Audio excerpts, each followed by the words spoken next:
From the outside, the quiet streets of Prairie Village, Kansas, looked like the embodiment of suburban stability in 1995.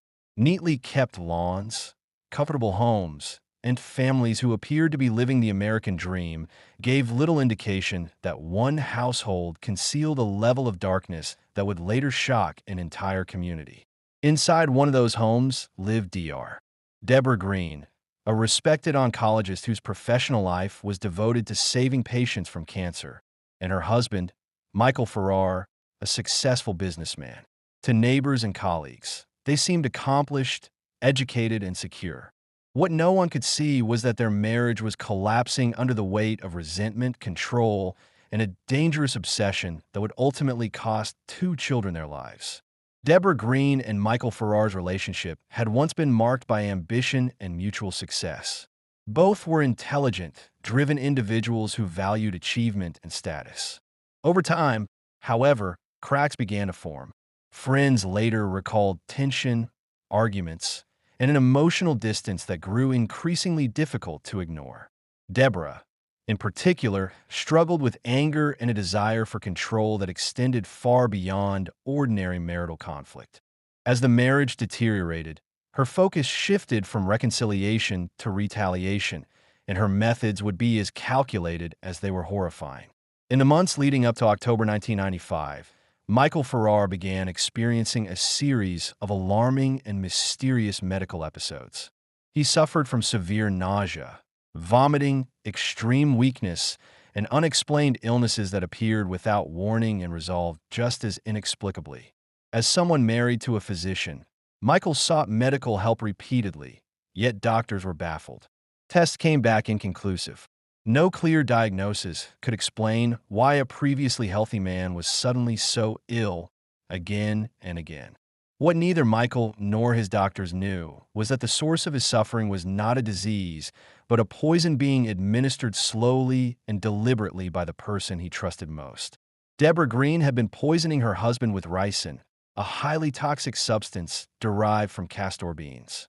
Ricin is notoriously difficult to detect, especially when administered in small doses over time. Its symptoms can mimic a wide range of illnesses, making diagnosis extremely challenging. As a physician, Debora understood this better than anyone. She knew how to exploit her medical knowledge, how to avoid immediate suspicion, and how to prolong Michael's suffering without drawing attention. Each unexplained illness was not an accident, but part of a deliberate, methodical attempt to harm him. Despite her efforts, Michael survived the poisoning. Whether due to inconsistent dosing, his body's resilience, or sheer chance, the plan to kill him slowly failed. But Debora's anger did not subside. Instead, it intensified.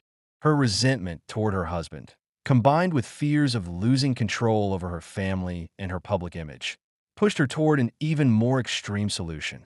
If poisoning had not achieved the outcome she wanted, she would turn to something far more destructive. On the night of October 24th, 1995, the Farrar family home became the setting for an act of unimaginable violence.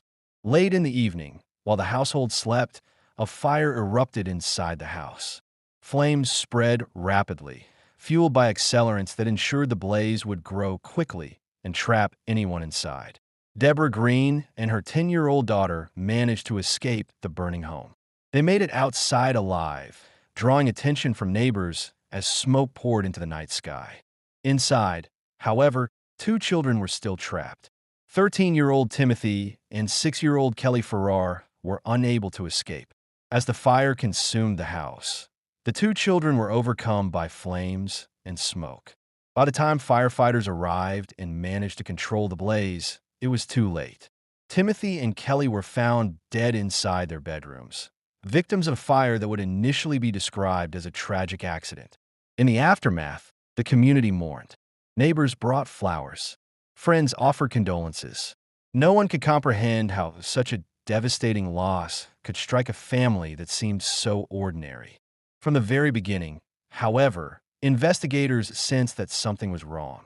Fire marshals examining the scene quickly determined that the blaze had not been accidental. Burn patterns, the presence of accelerants, and the origin point of the fire all indicated arson.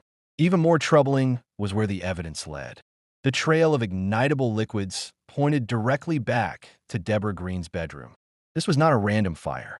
It had been started deliberately, and it had been started from within the home. As investigators dug deeper, the picture became increasingly disturbing. They learned about Michael Farrar's mysterious illnesses and began to question whether the fire was an isolated act or part of a broader pattern of violence. Toxicology experts were consulted, and suspicion turned toward poisoning. Eventually, the truth emerged. Michael had been the victim of an attempted murder through ricin poisoning.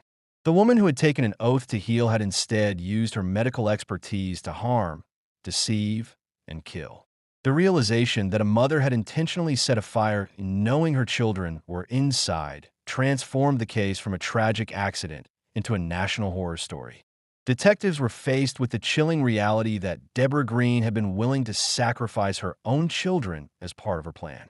Whether motivated by revenge against her husband, a desire to control the outcome of a failing marriage, or a deeper psychological disturbance, her actions defied any conventional understanding of maternal instinct.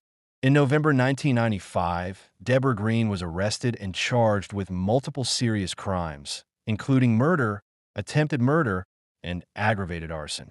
The possibility of the death penalty loomed over the case, reflecting the severity of the crimes and the outrage they provoked. As the legal process unfolded, prosecutors assembled a case built on forensic evidence, expert testimony, and a clear narrative of premeditation.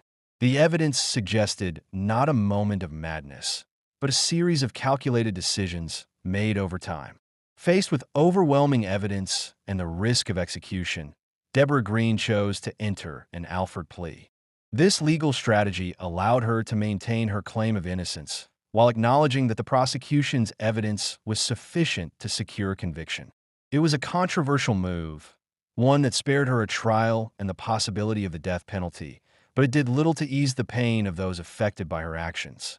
To many, the plea felt like an evasion of full accountability, even as it resulted in a lengthy prison sentence. In May 1996, Debora Green was sentenced to 40 years in prison. The sentence ensured that she would spend the majority of her life behind bars, stripped of her medical career, her freedom, and the respect she once commanded.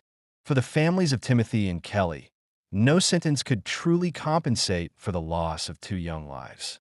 Their deaths were not the result of neglect or accident, but of deliberate betrayal by the person who was supposed to protect them above all others. The case of Debora Green left a lasting impact far beyond Prairie Village. It forced the public to confront uncomfortable questions about trust, power, and the capacity for violence hidden behind professional success and social status.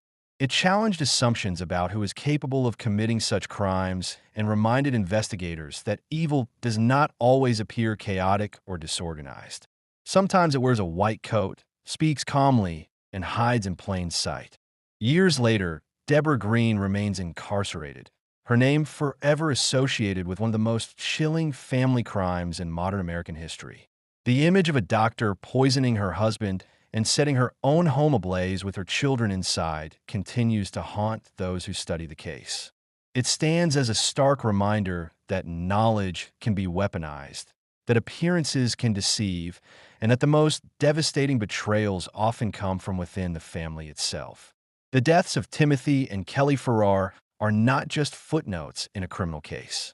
They represent the ultimate cost of unchecked rage and calculated cruelty. Their story endures as a warning, a tragedy that underscores how quickly a seemingly normal life can descend into irreversible destruction when violence is allowed to grow behind closed doors.